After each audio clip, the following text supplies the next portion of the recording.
Hey everyone, my name is Dave and welcome to the NTD Racing Speed Shop. One of the coolest things about being a YouTube dude is that people send me free stuff all the time that I get a review. In this case, it is a MIG welder called the AZZUNO MIG 200 Pro. So two things I'm doing here. One is I'm going to show you everything about this thing just in case you are looking for a MIG and maybe want to buy this one, but I've got a couple of MIG welders. I'm not going to keep this one here, but my buddy at the Amateur Hour Garage, his name is Caleb, he needs a MIG welder. I'm going to review this. I'm also going to show him everything he needs to do to use this welder and be able to put down good MIG welds if it works. Let's go look and see what's inside the box and then see if we can put down some nice welds with this AZZUNO MIG 200 Pro. Okay, we've moved this over to the welding table. Let's take a quick look at it. If you're a fellow Star Wars nerd, this kind of looks like R2-D2. Anyway, just some of the things first we're not going to use. This is like an extra liner, and they try their best to describe in the instructions what this is for. And I'm pretty sure it's for you if you're going to weld with aluminum, and that requires a spool. It didn't make a lot of sense. Anyway, that's in there, but you don't need that for welding steel, which I'm going to be doing. You have some of these extra wheels, which you'll use inside here if you're using different size wire and that kind of stuff, and the different nozzles or consumables there. If you want to do some stick welding, there's that. They got this little brush here with a little hammer kind of thing on the end of it there. That's kind of cool, whatever. Let's go ahead and first start looking at the back side of this unit. Let's start by looking at the back. I will talk about things I like, things I don't like. First off, the power, I do like this. This goes all the way over here to the option of either your standard 1H, like your 115 that you have at your house, or a 230. I have it plugged into the 230 with this adapter over here. This is one of those NEMA 230 adapters. I'll unplug it so you can kind of see what I'm talking about. It's one of these plugs. And I use these on everything. I use them for all my welders, my Miller, my Harbor Freight. I got my DeWalt compressor over there, Langmuir Systems Crossfire Pro, and also my Dragon A250 from Bentech. So it is a very common, I put this in your house, and if your name is Caleb, you should have done this a couple months ago. All right, second is gas. So I'm gonna be welding with gas. I like to do that. You can run this on a flux or a gasless kind of welding, but I like to use gas. They give you this I don't like. This is a cheesy little hose here, and it kind of clamps on here. I had to do some rigging to make it go on to my flow meter here. You can kind of see I used a 1/4 inch. I had this, I don't know where I found this, but I ended up having this cut off piece of hose here, and you see how I Frankenstein it together. I don't think you should have to Frankenstein it together. This should be something they do a little better with. And these are the fittings that we use on everything, at least I find in the United States. And this should just be a gas hose that goes right in the back of here. I don't like that much, but I am able to make it work. Let's see how it welds with that. Besides that, you have a power switch on the back. And when you turn it on, you'll notice the fan comes on, and the fan stays on the whole time. There is no fan on demand on this thing. All right, looking over here at the front, excuse the fan, it's gonna be running the entire time. Now the gun is gonna be, it's on a 10-foot lead is what it appears to be here. It's your standard kind of MIG gun. Push the button and it starts everything going. And then you have your consumables like the nozzle and these other things that you can replace in the gun. And then you have what also appears to be a 10-foot long ground lead that goes to this ground thing. And it's gonna work, but it sure seems like some cheap metal, but I bet you that'll work just fine. I would have preferred them to maybe have just a slightly nicer clamp for the ground. All right, looking at the front, you have just your standard display. It's gonna give you your amps and your inches per minute. There are a couple different processes that I was a little surprised this will actually do. It tries to explain what this MMA is. I don't know what that is, but you actually do have a TIG capability on this, and it does show you in the instructions how to set that up. You have your flux, you have your CO2. We're using a mix here, which is a mixture of 75% argon, 25% CO2, and then this other thing right down here, and I got no idea what that means, and you can scroll through with that. You can also scroll through with the different size wires that you might use. And I also find this interesting because I always see that it says, like if you're using the metric system, it says a 0.6. I like how they correlate that over here to a 0.023. We're using a 0.03, which correlates to a 0.8, so that's kind of helpful. I haven't seen that correlated anywhere else before. I will tell you though, they have a 0.8, a 0.9, and a 1.0, but there is no 0.6 spool thing in here for putting in the wire. So you can't do that unless you find an extra part for that. So if you had a .025, which I have a spool at, I wouldn't be able to use that with this welder unless I went and bought some of the parts here to make that work. And then down here, this is just how the trigger is going to work on 2T. When you push it, when you pull the trigger, it's going to go. When you release the trigger, it's going to stop.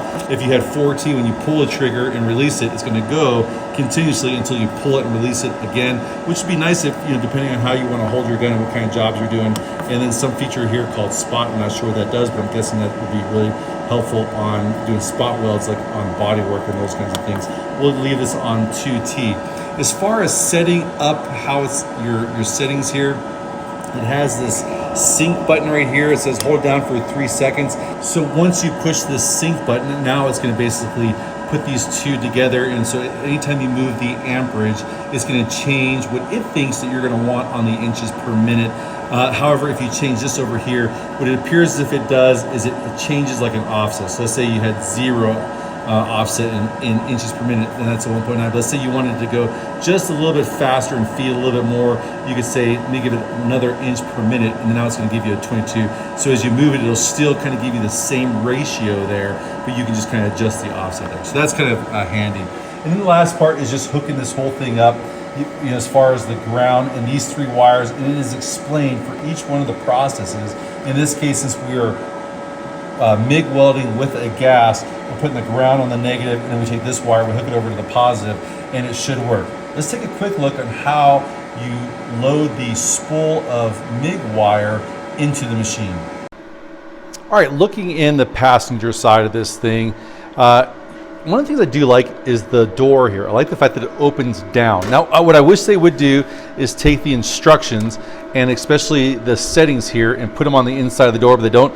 I will probably cut these out and tape them right there, so I've always got them. Inside here, if you haven't seen the inside of a MIG welder, what you got is this is the spool. This is a Hobart spool, or actually it's a Harbor Freight one. And you have to buy this. This is not provided by these guys. And what this does is it's kind of pulling tension both ways on this wire so this thing doesn't completely unspool itself. You take this nut off, you can pull this whole spool off. What is nice is it does take an 11-pound spool in this case. It could take down to a 3-pound spool also. This nut right here tightens down on the spool and keeps it from unwinding itself and turning all that wire into a nest. This side over here is a side that actually pulls the wire through and sends it through the gun. And so basically what happens is you flip this lever down and you flip this thing up here, and you can see down inside here the wire is rolling over this roller down here. This is a roller that gauges how much wire is going through there. It is grooved, and it's also specific to the size of the wire. This is 0.03 wire, and that's a 0.03 spool down there. And you basically, what you're going to do is, as you start feeding the wire through by triggering the gun, what you want to make sure happens is, you see there's not enough tension on there right now because it's not pulling the wire through, but if I continue tightening this thing down, eventually it'll pull enough tension to where it'll pull it through the gun, but it won't let it unspool on this side. And so those are basically pulling against each other over there. 2 different ways to do this. You can hit the trigger on the gun to pull the wire all the way through to the very end. If you look on the very front of the machine, there is this button right here, and when you push it, it fast feeds it through the gun, and it'll go all the way through this 10-foot lead, and it'll come out the end of the gun. Now sometimes they need a little bit of help coming through the very end. They'll run into a stop. We'll see if it does it this time.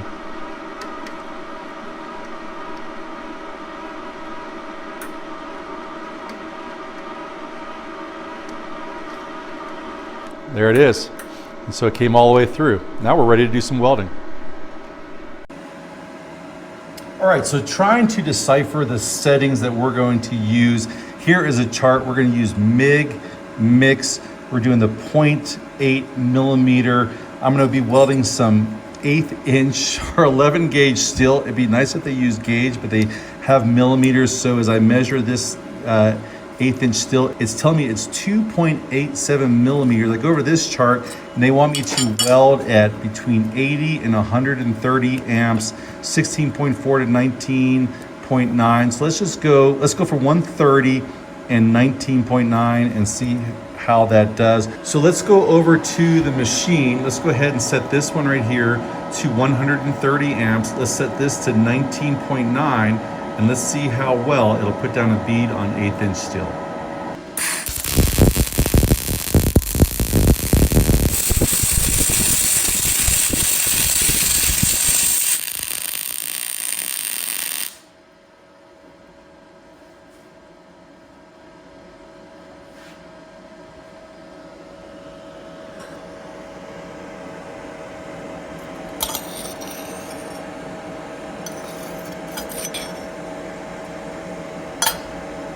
All right, I would say that looks pretty good for the 1/8 inch steel. I like the way that is. Looks like it's got good penetration on there.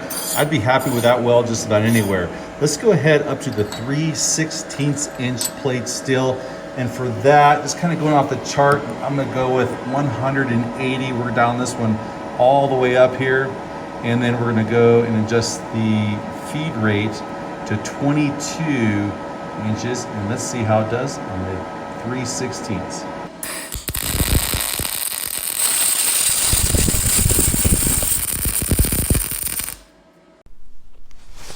All right, so when I build race trucks, I basically use 1/8 inch, 3/16, 1/4 inch steel all over the whole truck.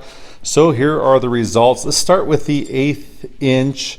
I thought it laid down pretty nice. I would put that weld just about anywhere. I'm not a really good MIG welder. I TIG weld a lot. I think I'm a lot better at that. But I thought that laid down a pretty nice weld. I went over to the 3/16, forgot to hit record. And you can see I stopped there and started, and I was trying to really figure out how to get that to lay down a little bit better, working with it. I had that SNC sync, whatever switch was off during this whole time. So at this point, I'm really setting the amperage and I'm setting the feed at the same time. And I think I did okay. It really feels like it's sitting on top there. And it kind of did when I jumped up here to the 1/4 inch. This is some hefty stuff. I think it's a decent weld on there, but again, I'm not a great welder. I just don't like how high it's sitting on top of that. The penetration may be a little bit questionable, but it seems like it's going to hold pretty good. When I turn this over again to SYN or syncs, I don't know what that means, but that mode where it is basically selecting my wire feed, it jumped up to from 200 inches per minute, which I was using to 240. And I thought it started laying down a lot better weld. I really kind of like that weld right there. I think it looks pretty good. I'd put that just about anywhere. Now, I'm not a pro, so if you are a pro and you're watching this, you're like, dude, you should be doing this or that. I am all ears, man. I think this is one of those things that you're learning for your entire life on how to weld. And again, I like to TIG weld because I can definitely tell when it's been a good penetration, a good weld. Sometimes my MIG welds, when I think they look good, they come apart. So I'm all ears, and I appreciate any critiques. I have to say, after testing a few of these welders with the inverter technology, it kind of makes a lot of your old MIG welders obsolete. And when you consider that you can get 8 processes here, whether it's the MIG, TIG, you can do aluminum, the stick with this one welder, and you can do it for about, I think right now on Amazon, like $259. And I remember buying, MIG welders for over $1,000 in the past. I would never do that again. Now that I have the ability to get welders like this, which I think are putting down some really nice MIG welds. And again, like I said, I'm not the best MIG welder in the world. And I think 90% of dudes are out there watching going like, oh, that's pretty awesome. And there's 10% of you out there that are pros going, dude, he doesn't know what he's talking about. You're probably right.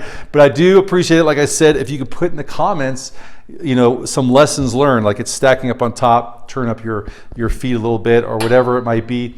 It helps everybody out. I appreciate it. I'm sure the other people that are watching this video will appreciate that also. That being said, I do plan on doing the lift TIG with this later. I think with the amperage out of this one, I'll probably be able to do about 1/4 inch lift TIG, and we'll see how that works. I'll put that into a short in the next couple days. You should see that out there. If you like this content, you want to see more of it, please like and subscribe. And when you subscribe, I would also ask you to select the notifications.